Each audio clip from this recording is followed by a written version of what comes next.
All right, guys. Tragic news today as Iryna Zarutska was stabbed to death on a train in Charlotte, North Carolina by a man, I believe his name is Decarlos Brown or something like that.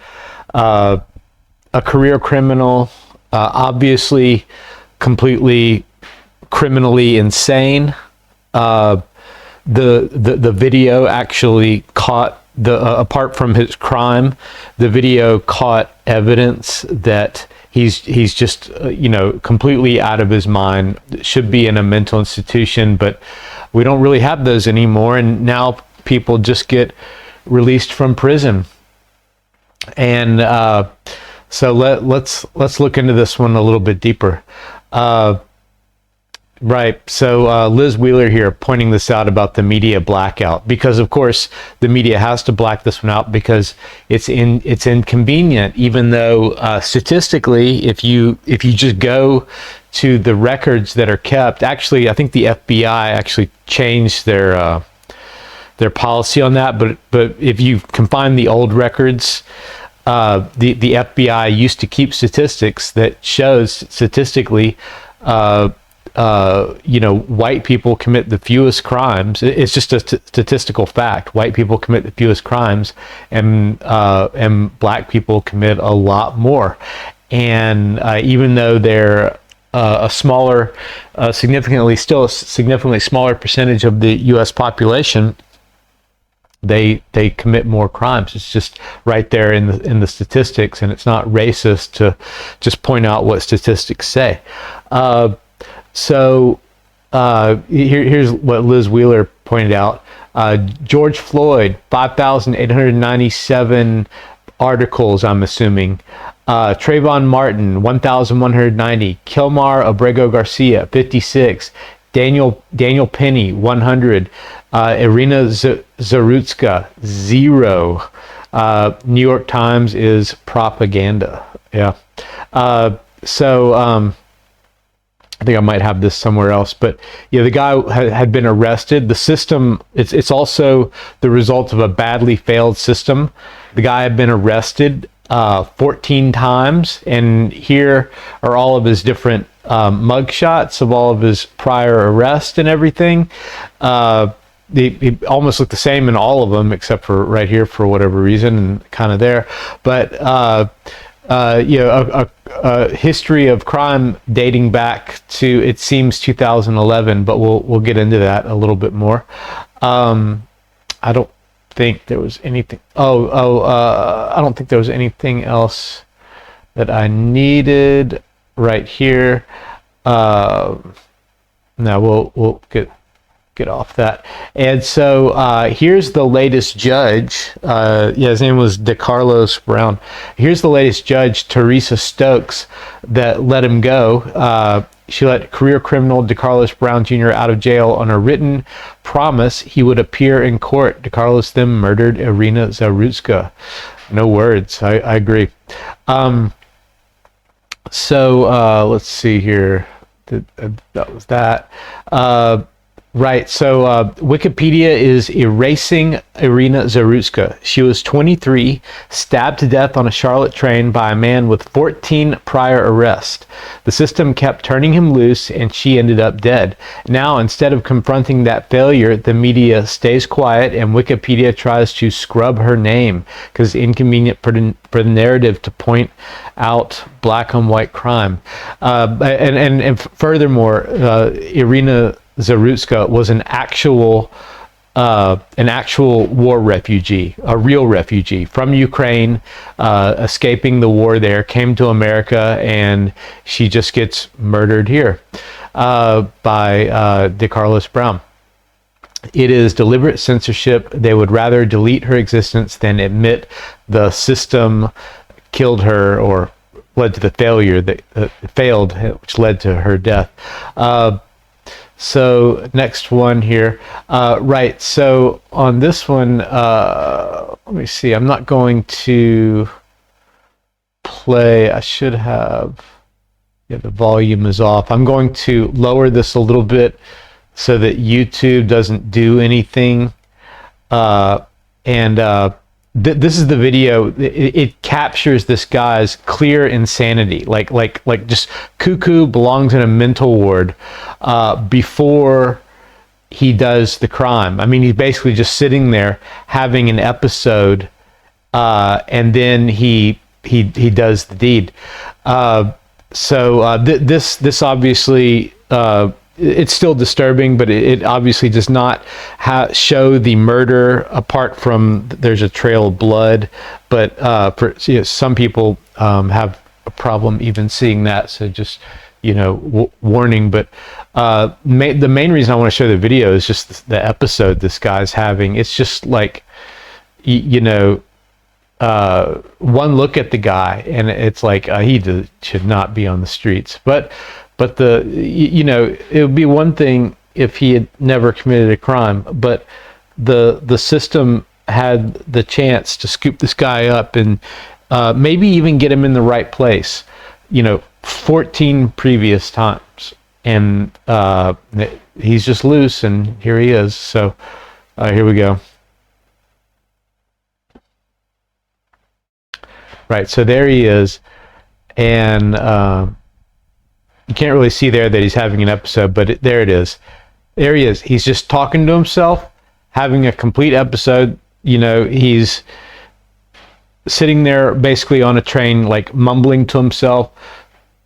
If you look over and see someone like this, you kind of look away and go, oh boy, I don't want anything to do with that guy. It's just 100% so clear, Yeah, there he is, having an episode, basically, mumbling to himself, completely insane. She gets on the train.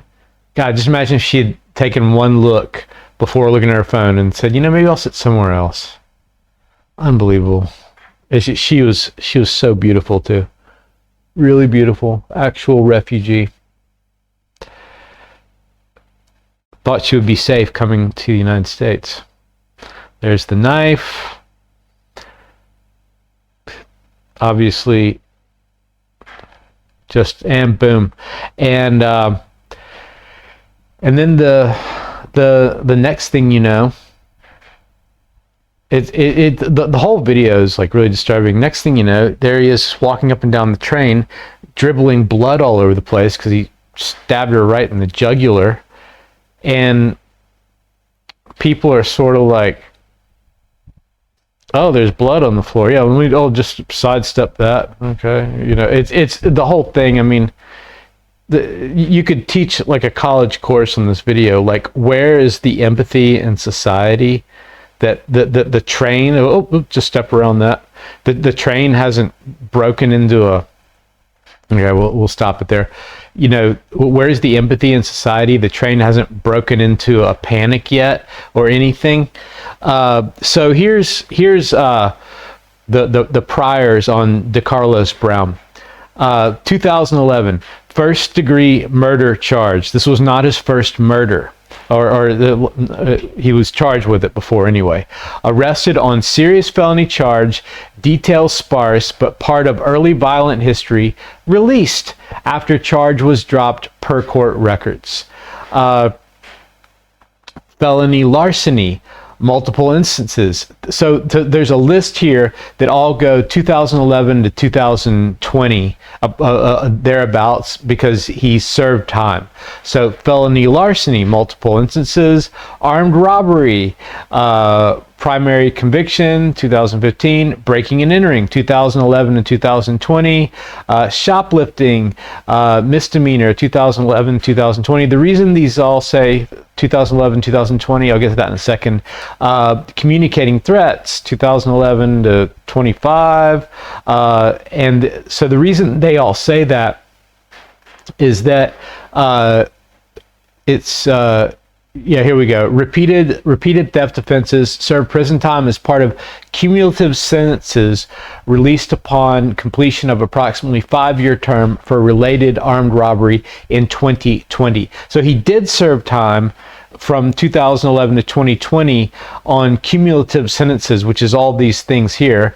And then no sooner does he serve that time than he gets out of prison and he assaults his own sister. Assault on sister, 2022, violent assault shortly after 2020 prison release, misdemeanor charge and released by the judge. You know, he just served prison time, comes out, assaults his sister, released again. And then these really are misdemeanors. Misuse of 9/11 system, but there's one interesting thing here. Fare evasion. But then the interesting thing here, it says additional mental health welfare encounters, 2024, 2025. This just happened. 3 to 4 incidents.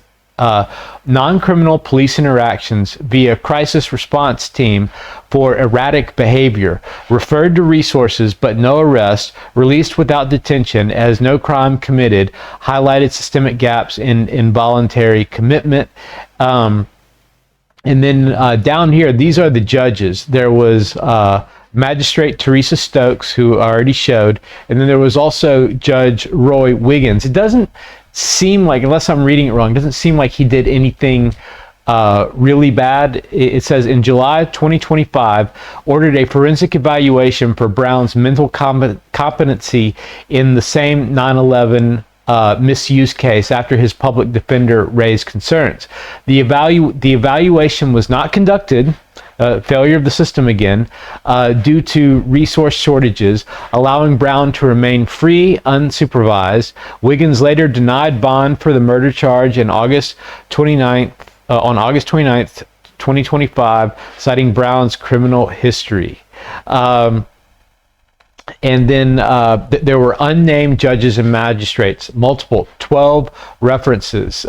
So along the way, there were 12 magistrates who are unnamed here. Somehow you can find out their names, and all of them, just found some reason to release him. The system couldn't process it or whatever. And so he was free. And then, he was obviously completely insane, as you could see in the video. He's sitting there just mumbling to himself and stuff. So, what can be done? Okay, so this video is, or this article is basically what can Trump do, and so some things that actually can be done here. Flood the zone. What Washington can do. Trump can't and shouldn't try to delegate every charging decision in every city, but as he showed in Washington, D.C., where the U.S. attorney directly handles local crimes, the federal government has real tools to stop the revolving door for violent criminals. Flood the zone with federal prosecutions, use D.C. as the model, tie federal dollars to accountability, enforce Title VI against racial favoritism, and go after fugitives and repeaters. So pretty simple list of stuff there. So it's a real shame that Iryna Zarutska had to die, especially at someone that the system actually had its hands on, and it just, he fell through the cracks, just released again and again and again and again, even though he did serve time. And then out of nowhere, completely out of the blue, he just kills this poor lady who is a real refugee, a proper refugee from the Ukraine. So very sad to see. So thanks for watching, everybody. Please like, subscribe, and share. And that'll do it for today. Thanks again. Base Gardening out.